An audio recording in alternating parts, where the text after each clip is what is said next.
Good news! Twitch finally responded to me. I'll show you the email that they sent me, and I'll walk you through it. The first paragraph is a polite greeting. In the next paragraph, Twitch describes their process for suspending users from their website. They explain that they will never publicly announce why a specific user was suspended, because this would be a violation of their privacy policy. In the next paragraph, Twitch explains that if they had stated the reasons why Yandere Sim was banned, then they would technically be revealing the reasons why some of their users were banned. Because it's against their privacy policy to divulge why any users have been banned, they didn't want to say anything about Yandere Simulator. In the next paragraph, Twitch explains how a game gets onto the prohibited games list. Twitch doesn't have time to review every single game in existence, so they wait until people are submitting reports about a game before they review that game and determine whether or not it should be banned. In the next part of the email, Twitch finally gives me exactly what I've always wanted: a bullet point list of everything that made them ban the game. 2 gameplay modes depicting characters in the nude. A mechanic in which the player takes panty shots to use as currency for favors from others. The only method of eliminating rivals was to murder them. The setting, intent of gameplay, and age of victims indicate the game is about violence against and sexual harassment of underage characters in a school setting. Well, it's not going to get me anywhere, but I feel like I can dispute all of these points. Nudity was removed from Titan mode, and I can put characters in towels if it's that big of a problem. There are other games with similar panty shot mechanics, and I can always add other forms of currency besides panty shots. Murder is no longer the only way to eliminate rivals. The player is strongly discouraged from slaughtering students indiscriminately. The game gets more difficult with each subsequent kill, and you won't get a good ending if you kill too many people. Sexual harassment isn't a core focus of the game either. It's completely optional. The only thing that seems out of place on this list is the last bullet point. There's nothing in the community guidelines page that says, "You can kill adults, but you're not allowed to kill children," or "You can kill people in a city, but you can't kill people in a school." All of the other points make sense. Either a game has nudity or it doesn't have nudity. It's a clear-cut black and white issue.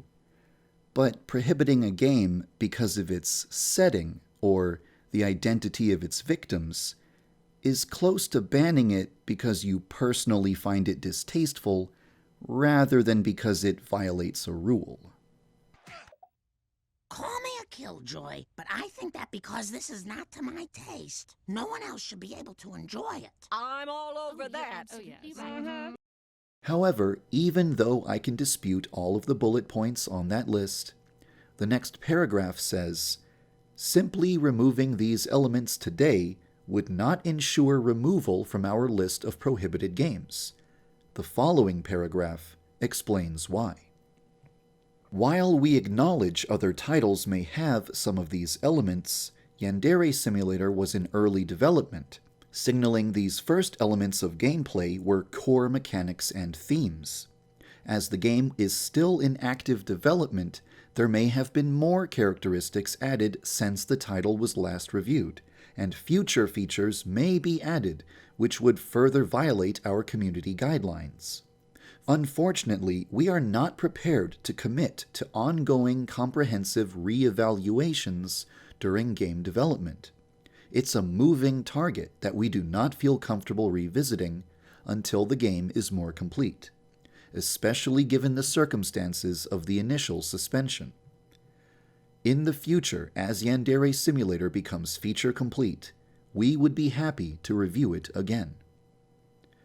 In other words, even if they did review the game today and discover that it doesn't qualify to be banned, they still wouldn't unban it, because the game is being updated with new content all the time, and they don't want to repeatedly reevaluate the game throughout its development.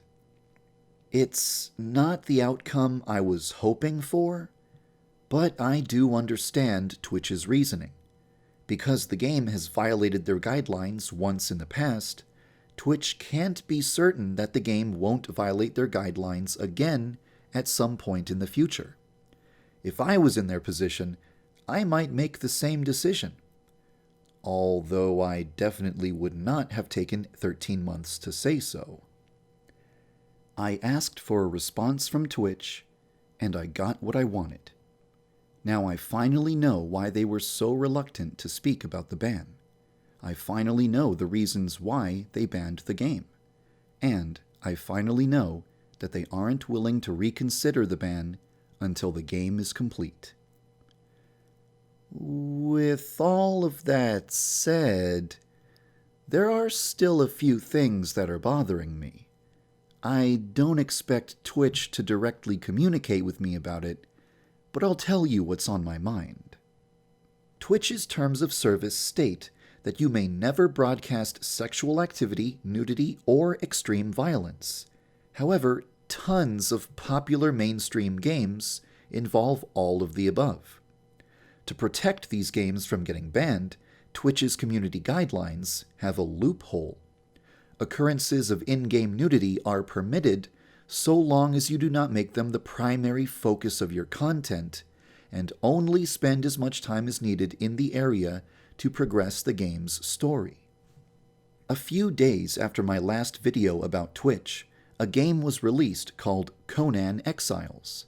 This game allows the player to strip naked, with male and female genitals and nipples fully visible. Almost every big-name streamer on Twitch played this game while fully naked the entire time. In other words, they made nudity the primary focus of their content. That's supposed to be against Twitch's rules. But Twitch didn't care at all, and everyone playing Conan Exiles got away with it. This is a perfect example of how Twitch is not consistent about enforcing their own rules. Twitch has stated that they don't go looking for games to ban. They wait until a user has reported a game, and then they review the game's content. I guarantee that there are people who reported streamers that were broadcasting nudity in Conan Exiles.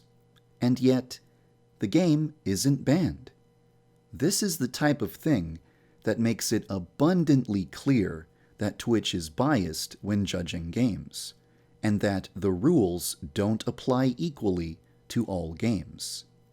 If Twitch arbitrarily chooses when to enforce their rules and when to turn a blind eye, why should I trust Twitch when they give me an explanation for why Yandere Simulator was banned? If Twitch shows favoritism towards some games and bans other games, this creates the impression that they just use the community guidelines as an excuse to ban whatever they don't like. Well, regardless of how I feel, the most I can do is ask Twitch to reevaluate the game once it's complete, and that's about 2 years away. Yandere Simulator is going to remain banned for the foreseeable future, unless Twitch completely revises their community guidelines or completely changes their stance towards banned games. I have no reason to suspect that either of these things will change in the near future, so this will probably be my final video on the subject of Twitch. Thank you for taking the time to watch this video, and thank you for following the development of Yandere Simulator.